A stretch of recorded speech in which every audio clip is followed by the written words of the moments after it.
Essa situação é preocupante. Muito, Dorothy. Sr. Anderson, como podemos concluir o nosso pecado cast?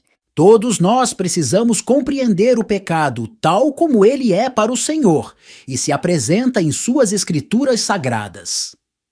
Na segunda carta de Pedro, no capítulo 2, versículo 1, o apóstolo nos diz: Assim como surgiram falsos profetas no meio do povo, também haverá falsos mestres entre vocês. Eles introduzirão heresias destruidoras, chegando a renegar o soberano Senhor que os resgatou, trazendo sobre si mesmos repentina destruição. Nesta carta, Pedro direciona suas palavras para comunidades cristãs que enfrentam desafios. Ele destaca a importância da verdadeira doutrina e do discernimento entre ensinamentos genuínos e falsos. Essa orientação também se aplica ao pecado, originalmente visto como grave pelo Senhor. Existe uma tendência contemporânea em que falsos mestres distorcem os significados do pecado e renomeiam práticas pecaminosas. Por exemplo, o pedófilo não é mais um pecador, mas sim uma pessoa atraída por menores. O adultério se transformou em casamento aberto ou troca de casais. A fornicação passou a ser chamada de intimidade. O amor se tornou luxúria, concupiscência, e assim por diante. O pecado se tornou vício, complexo, transtorno, obsessão. O pecado não é mais o pecado das Escrituras Sagradas. Aliás, conforme esses argumentos, as Escrituras Sagradas devem ser modificadas, revisadas, e a pregação da verdade, que é fundamentada na palavra do Senhor, foi transformada em um discurso de ódio do pregador, mesmo que esse pregador desperte nas pessoas a convicção de que o pecado ainda é pecado.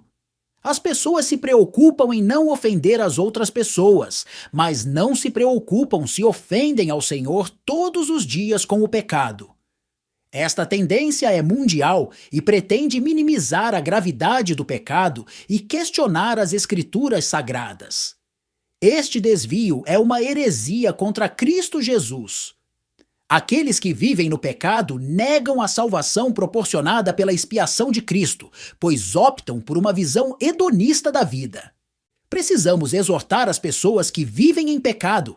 A destruição aguarda quem não se arrepende genuinamente. Além de tudo, o maligno se aproveita da situação e influencia muitos a pecar, uma vez que todo o pecado contribui para preparar o mundo para o anticristo. Contudo, nós, como seguidores do Evangelho e de Cristo Jesus, preparamos a igreja e os que ouvem a palavra do Senhor para a segunda vinda de Cristo. Não devemos pecar. Devemos agir voluntariamente contra o pecado e contribuir para com o plano salvífico de Cristo.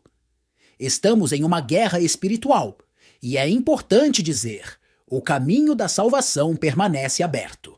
Em Marcos 16:16, o Senhor Jesus diz: Quem crer no Evangelho e for batizado será salvo. Quem, porém, não crer será condenado. Perceba, crer no Evangelho e ser batizado significa crer que Jesus é o Cristo, o único e suficiente Salvador. E a pessoa batizada é aquela renascida espiritualmente no Senhor Jesus e vive em Cristo e seu Espírito Santo. Essa pessoa está morta para o pecado e participa da obra de santificação do Espírito Santo todos os dias. Portanto, quem não crê em Cristo Jesus e vive em pecado, enfrentará a condenação eterna. De modo simples, o Senhor Jesus nos propôs a escolha: o Evangelho e a salvação, ou a condenação eterna. Não há outras opções para o nosso livre-arbítrio.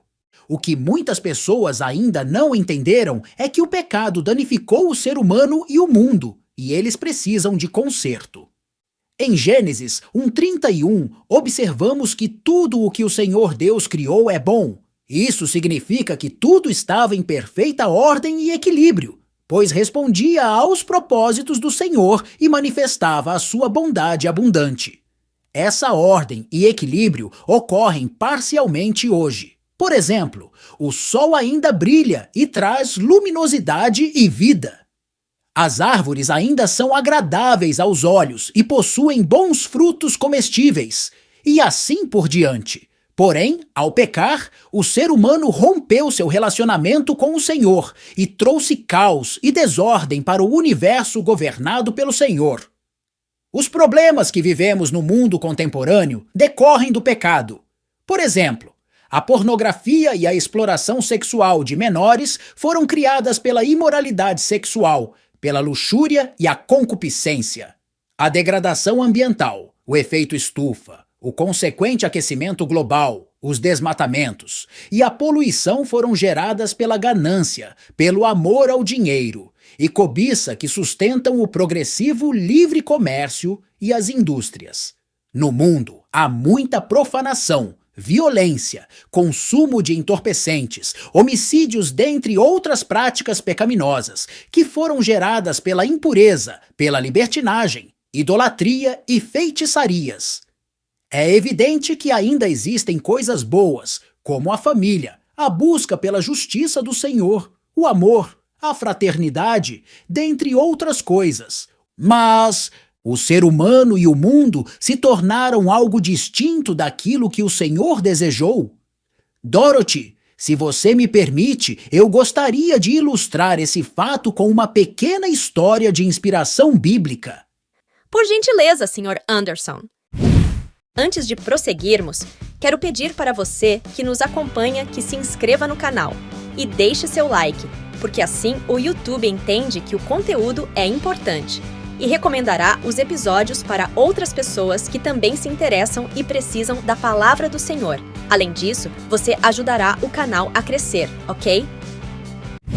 Certa vez, um menino de 7 anos adentrou o laboratório de seu pai com a determinação de ajudá-lo, mas o pai ficou preocupado com a interrupção, devido aos perigos potenciais para a criança naquele ambiente, e tentou fazê-lo brincar em outro local, mas viu que seria impossível. Então, ele decidiu distrair a criança. Ao folhear uma revista, deparou-se com a figura do mapa mundial. Recortou o mapa em vários pedaços e os entregou ao filho com uma fita adesiva e perguntou: "Você gosta de quebra-cabeça? Vou lhe dar o mundo para consertar." O pai calculou que o filho levaria um bom tempo para solucionar o quebra-cabeça, mas tamanha foi a sua surpresa quando o filho o chamou pouco tempo depois, dizendo: "Papai, já terminei." O pai, desconfiado, não deu crédito às palavras do filho e considerava improvável o menino conseguir recompor o mapa naquela idade e esperava ver o trabalho desorganizado. Mas, para sua surpresa, o mapa estava completo. O pai perguntou: "Meu filho, você não sabe como é o mundo, como conseguiu consertá-lo tão rápido?" E o filho respondeu: "Papai, quando o senhor tirou o papel da revista para recortar, eu vi através da luz que tinha um homem no outro lado do papel. Então, em vez de consertar o mundo, eu consertei o homem. E quando terminei, virei e vi que havia consertado o mundo." A mente da criança é realmente genial! Com certeza, Dorothy. Assim é com o pecado. Devemos ver através da luz, que é Cristo Jesus, para consertarmos o ser humano e assim consertarmos o mundo. Ao crermos em Cristo, agimos voluntariamente contra o pecado e a favor do reino dos céus, e contribuímos para com o Senhor na restauração da ordem e do equilíbrio perdidos. Dorothy, outro ponto muito importante é o arrependimento. Também devemos nos arrepender voluntariamente perante o Senhor se quisermos a salvação em Cristo Jesus. Você se lembra o que diz o texto de Hebreus 6, de 4 a 6? Sim, fala sobre o arrependimento, mas deixe-me lê-lo. Por gentileza. É impossível, pois, que aqueles que uma vez foram iluminados, provaram o dom celestial, se tornaram participantes do Espírito Santo, provaram a boa palavra de Deus e os poderes do mundo vindouro, e caíram. Sim, é impossível outra vez renová-los para arrependimento, visto que, de novo, estão crucificando para si mesmos o Filho de Deus e expondo-o à zombaria. O livro de Hebreus foi escrito para uma audiência cristã judaica que enfrentava desafios, tentações e perseguições. O redator, que nos é desconhecido, busca fortalecer a fé cristã e lembra-nos da supremacia de Cristo Jesus e do perigo de se afastar da fé, porque a apostasia significa condenação eterna. Na passagem que você leu, o termo caíram significa em grego apostasia ou o ato de se afastar da fé cristã. Perceba, a pessoa havia se arrependido genuinamente em Cristo e experimentado o dom da graça de seu Espírito Santo. Mas essa pessoa voluntariamente apostatou ou se afastou da fé diante dos desafios, as tentações e as perseguições, e voltou a viver em pecado.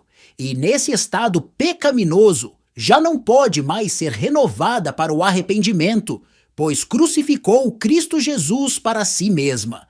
Em uma palavra, essa pessoa perdeu a salvação e enfrentará a condenação eterna. E existem pessoas, inclusive cristãs, que pensam que a salvação não pode ser perdida. Exato. A salvação pode ser perdida. Basta seguir o próprio coração e pecar. E mesmo os cristãos podem perdê-la. Basta que eles deixem de seguir a Cristo Jesus. É justamente por isso que a igreja precisa estar atenta e vigilante, porque o arrependimento genuíno é único e exclusivo. Quem crê não deve apostatar. Um sacerdote disse certa vez que não devemos brincar de ser cristãos. O maligno não está brincando de ser maligno. O pecado não é uma brincadeira. O arrependimento é um assunto sério. Com certeza. Aliás, abordamos o arrependimento na série A Obra do Espírito Santo e temos um vídeo exclusivo sobre os 5 passos do arrependimento. Vale conferir. Bom, Sr. Anderson, gostaria de agradecer a sua presença aqui conosco durante esta série Pecado Cast. Foi edificante. Dorothy, eu é que agradeço o convite.